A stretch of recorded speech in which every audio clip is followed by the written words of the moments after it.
നമസ്കാരം. മലയാളി വാർത്തയിലേക്ക് സ്വാഗതം. എല്ലാ ജില്ലകളിലും വേനൽ മഴയ്ക്ക് സാധ്യതയെന്ന കാലാവസ്ഥാ വകുപ്പിന്റെ മുന്നറിയിപ്പ് നിലനിൽക്കുകയാണ്. ഇടുക്കി, പത്തനംതിട്ട, വയനാട് ജില്ലകളിൽ യെല്ലോ അലർട്ട് പ്രഖ്യാപിച്ചു. ബുധനാഴ്ച വരെ സംസ്ഥാനത്ത് പരക്കെ മഴ പ്രവചിക്കുന്നുണ്ട്. തിങ്കളാഴ്ച തിരുവനന്തപുരം, പത്തനംതിട്ട, ഇടുക്കി ജില്ലകളിൽ യെല്ലോ അലർട്ടാണ് പ്രഖ്യാപിച്ചിരിക്കുന്നത്. പത്തനംതിട്ട ജില്ലയിൽ തുടർന്നുള്ള ദിവസങ്ങളിലും യെല്ലോ അലർട്ടാണ്. ബുധനാഴ്ച പത്തനംതിട്ട, ഇടുക്കി ജില്ലയിലും ഒറ്റപ്പെട്ട ശക്തമായ മഴയാണ് പ്രവചിക്കുന്നത്. കേരള, ലക്ഷദ്വീപ്, കർണാടക തീരത്ത് മത്സ്യബന്ധനത്തിന് തടസ്സമില്ല. പ്രതീക്ഷിക്കാവുന്ന ആഘാത മുന്നറിയിപ്പുകൾ ഇവയാണ്. പ്രധാന റോഡുകളിലെ വെള്ളക്കെട്ട്, വാഹനങ്ങളിലെ കാഴ്ചമങ്ങൽ എന്നിവയ്ക്ക് സാധ്യതയുള്ളതിനാൽ ഗതാഗത കുരുക്ക് ഉണ്ടാകാം.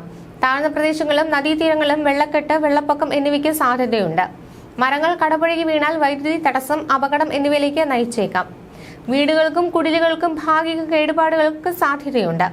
ഉരുൾപൊട്ടലിനും മണ്ണിടിച്ചിലിനും സാധ്യത നിലനിൽക്കുന്നുണ്ട്. മഴ മനുഷ്യരെയും കന്നുകാലികളെയും പ്രതികൂലമായി ബാധിക്കാനും തീരപ്രദേശത്തെ സുരക്ഷിതമല്ലാത്ത ഘടനകൾക്ക് നാശമുണ്ടാക്കാനും സാധ്യതയുണ്ട്. ഒറ്റപ്പെട്ട ഇടങ്ങളിൽ ഇടിമിന്നലോടുകൂടിയ മഴയും മണിക്കൂറിൽ 40 കിലോമീറ്റർ വരെ വേഗത്തിൽ വീശിയേക്കാവുന്ന ശക്തമായ കാറ്റുമുണ്ടാകുമെന്നാണ് മുന്നറിയിപ്പുകൾ. ഇടിമിന്നൽ ജാഗ്രതാ നിർദ്ദേശം പാലിക്കണം. ഇടിമിന്നൽ മനുഷ്യന്റെയും മൃഗങ്ങളുടെയും ജീവനും വൈദ്യുത ആശയവിനിമയ ശൃംഖലകൾക്കും വൈദ്യുത ചാലകങ്ങളുമായി ബന്ധിപ്പിച്ചിട്ടുള്ള വീട്ടുപകരണങ്ങൾക്കും വലിയ നാശനഷ്ടം സൃഷ്ടിക്കുന്നുണ്ട്. ആയതിനാൽ പൊതുജനങ്ങൾ മുൻകരുതലുകൾ നേരത്തെ എടുക്കണം. കാർമേഘം കണ്ടു തുടങ്ങുന്ന സമയം മുതൽ മുൻകരുതലുകൾ സ്വീകരിക്കേണ്ടതാണ്. ഇടിമിന്നൽ ദൃശ്യമല്ല എന്നതിനാൽ ഇത്തരം മുൻകരുതൽ സ്വീകരിക്കുന്നതിൽ നിന്ന് വിട്ടുനിൽക്കരുത്. ഇടിമിന്നലിന്റെ ആദ്യ ലക്ഷണം കണ്ടുകഴിഞ്ഞാൽ ഉടൻ തന്നെ സുരക്ഷിതമായ കെട്ടിടത്തിനുള്ളിലേക്ക് മാറുക. തുറസായ സ്ഥലങ്ങളിൽ തുടരുന്നത് ഇടിമിന്നൽ ഏൽക്കാനുള്ള സാധ്യത വർദ്ധിപ്പിക്കും.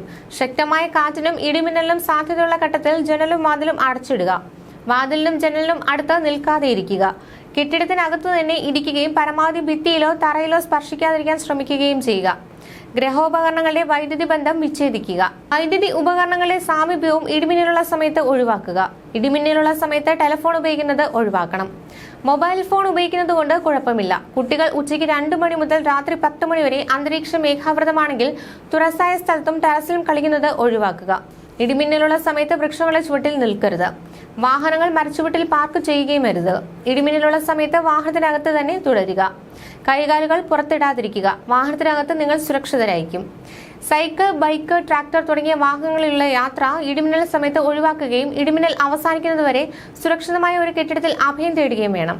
മഴക്കാറ് കാണുമ്പോൾ തുണികൾ എടുക്കാൻ ടെറസിലേക്കോ മുറ്റത്തേക്കോ ഇടിമിന്നലുള്ള സമയത്ത് പോകരുത്. അതിനിടെ കഴിഞ്ഞ ദിവസം പെയ്ത മഴയിൽ സംസ്ഥാനമൊട്ടാകെ താപനില കുറഞ്ഞ നിലയിലാണ്. കഴിഞ്ഞ ദിവസം പാലക്കാട് പെയ്ത മഴയിൽ ജില്ലയിലെ താപനില കുറഞ്ഞത് 5 ഡിഗ്രി സെൽഷ്യസിന് മുകളിലാണ്.